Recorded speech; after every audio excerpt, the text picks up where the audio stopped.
Piling tinapay dahil walang pera. Pero may black coffee ka, yung coffee mo dati bigas pa na sinangag. Ginawang kape. Ganyan na ganyan yung ginagawa namin noon. Minsan nga ano lang eh, mainit na tubig tsaka asukal. Oo, lalagay ito sa rice na bahaw. Bahaw yun ah. Minsan yung ano namin, yung bigas, hindi pa ganyan, yung mais. Oo. Pero very healthy pala yung mais. Oo. Malayo pala yun sa ano sa mga katulad ng ganyang palay na mahaba. Ang tawag niya sa amin na palay na mahaba, ang tawag niya sa waray-waray ay humay. Ano? Humay na siya, humay. Pag nakahumay na ang kanin noon ay medyo may pera-pera na. Sa panahon ko, ganyan. Pag nakahumay ang kanin, hindi mais, ay mayaman na. Medyo okay na yung kalagayan ng pamumuhay. Pero pag mais, ay sabi talaga mahirap na. Pero mali pala. Pag mais pala is, more ano pala siya, mas maganda sa katawan, maraming benefits kaysa ganyan pangalan. Ito yung try dito ay.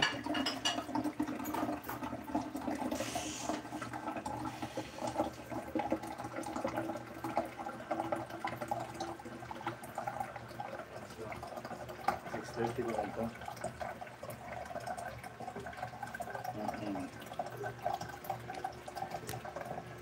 Ito. Tapos ang ginagawa namin yun guys, para lang kasi ito sa ano, pamaster sa highlights, maiba yung highlights ko. Ayan. Tudurugin namin yung bahaw na kanin. Ayan. Tudurugin yan. Tapos pagkadurog na yan, ma'am, as durog na, no? Ibahog ang kape. Pero noon kasi, yes, yung kape noon ay galing sa bigas. So, ganyan. And ganyan yung kinalakihan ko ng master. Ngayon kasi hindi na ano ganyan. Pero minsan nakakasawa din. Namimiss ko rin ito ganito, kaya na ganito ako kasi namiss ko. Namiss ko to yung ganito. Super namiss ko to yung ganitong klaseng ano, mga routine sa buhay. Yan, namiss ko lang siya. Tapos sa Wastred. Nakarelate ko si Wastred. Sa nila sa Ate Pili, nagsige na nagkuhan. Kinagkarawas pa na ron sa yung sakyanan. Ganito po ang routine ko no. Yan. Sobrang saya ko na yan. May ganyan sa morning. Yan. At tawag sa amin noon ay kung isasalang mo to sa ano, nasa kaldero pa tong kanin, tinughong. Tinughong, Ma'am Astrid, diba yung kanin na bahaw, no? Tapos, lagyan mo ng tubig, lagyan mo asukal, kape. Tapos, ang tawag doon, Ma'am Astrid, ay tinughong sa waray-waray. Yan, mayaman na yan pagka ganyan ang palay mo noon. Ay, Ma'am Chen! Uy, nagpalipad yan. Nakarelate ka, Ma'am Chen.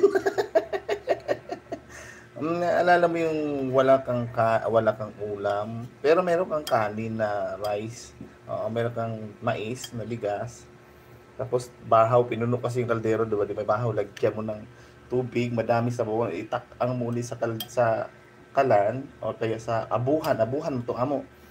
Abuhan mo tong amo sa una, no, abuhan. Tapos yan, lagyan ng tubig. O di kasama na yung kape. Tinugong na tawag mo. Yun ang almusal. Oo, sa morning. Eto, na-miss ko lang kasi talaga siya. Super na-miss ko yung ganitong klase. Minsan nagkaganito ako sa ano, sarili ko. Dami na yung mga pumagkain. Kami ginagawa mo to. Wala lang, na-miss ko lang yung ganitong pagkain namin noon. Sabi niya, ganyan na yan. Oo, ganyan na yung pagkain namin noon. Masaya na kami.